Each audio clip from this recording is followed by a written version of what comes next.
My name is Jasmine, and I'm a student at Edinburgh University. One of the things that I frequently participate in as an ROTC cadet here at the university is camping. But what I want to ask you is, have you ever gone camping, or do you find it interesting and something that you would like to participate in also? If you answer yes to any of those questions, then it's very essential that you know the 5 rules for safe camping. So, let's start with those rules. Rule number 1, pack a first aid kit.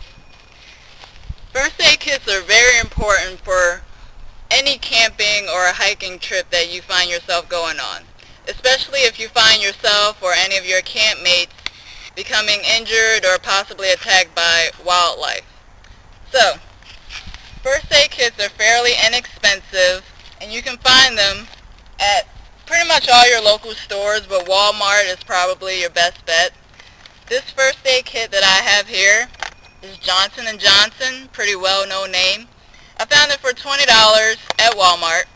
You can find them pretty cheaper if you visit maybe online sites or venture out to another camping store. They might have cheaper kits there. They range from different prices, ranging from maybe $10 to up to $100, depending on what type of material is inside of the first aid kit.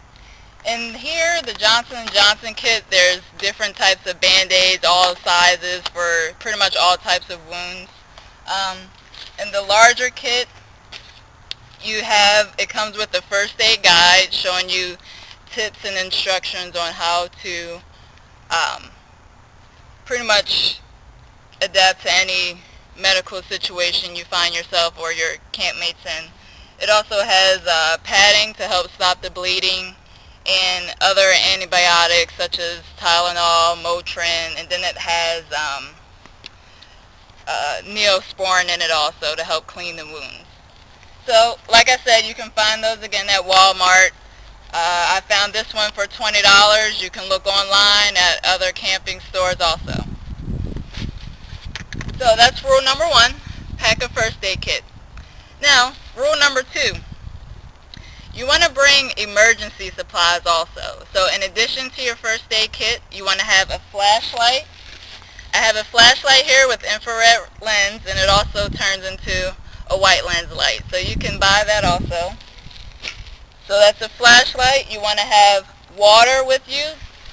Definitely important. I have a cool water backpack here. It's a CamelBak. You can order it online. This one was a bit expensive, but you can find them for about $10 and up online if you look, or at any other sporting goods store.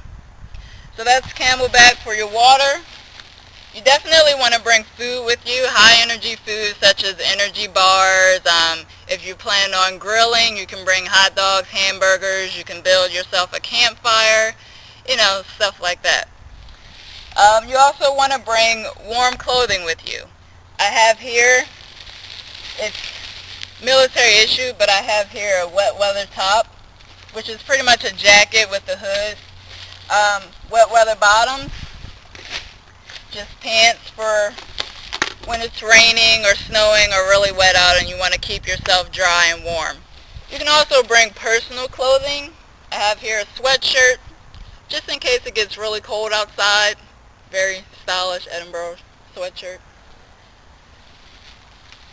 You also want to bring a compass, a map, a protractor if you find yourself lost and you want to tell someone your grid coordinates if you're, pretty high-tech with land navigation. Or if you're like me and you're not good at land navigation, you can also bring a GPS system with you and let people know where you're at. Okay? So that's rule number 2, bring emergency supplies. So let's move on to rule number 3.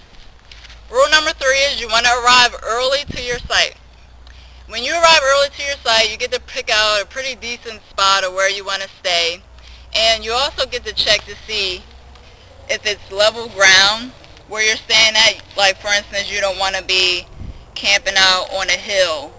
That wouldn't be good, because then half your stuff is going to be rolling down the hill while you're on top of the hill, and that just really wouldn't work out. So you want to make sure it's level ground. You also want to check to see if it's a pretty safe environment. Like, just check to see there's no broken glass anywhere, no suspicious looking, you know, material that might kind of scare you, like you don't want to camp out if you see blood stains over here and food over here. So you just want to check out the site, make sure it's safe and environmentally friendly. So that's pretty much it for rule number 3, arrive early. One more thing is you also want to make sure you have trees and shrubs in the area. It helps to block the winds, the strong winds that come in during the night or at any time during the day. So let's move on to rule number 4. Rule number 4 is practicing hygiene. Now, I know this is a simple one and it should be common sense, but a lot of people forget about this rule because you're in the woods and you get dirty all the time. You just want to go out and have fun. But practicing hygiene is very, very, very important. Okay? So, since there are not any portable showers in the woods, which, you know, I probably wouldn't use them even if they were, you want to use other methods that will help you stay clean, such as hand sanitizer. I have here just little blocks of hand sanitizer. Depending on how long you're going to be out in the woods, you might want to buy a bigger bottle or bring 1 or 2 with you. I have here, I guess you can call them flavors. I have 3 different flavors of hand sanitizer. It really doesn't matter if they're scented or not. But you want to use these when, you know, you're serving food to other people, you're preparing food, or even after you use the bathroom. Just basic hygiene. A second method you want to use is baby wipes. Yeah, baby wipes.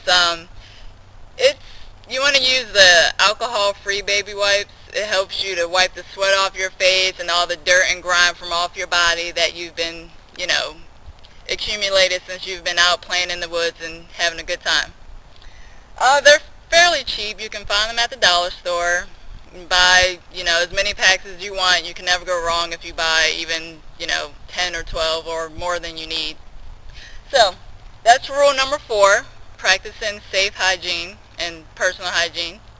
So we're going to move on to rule number 5. It's very simple, but still very, very important. You want to dispose of your trash in the proper manner.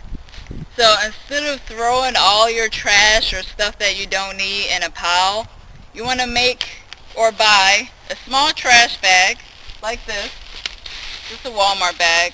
You can hang it on a tree near you.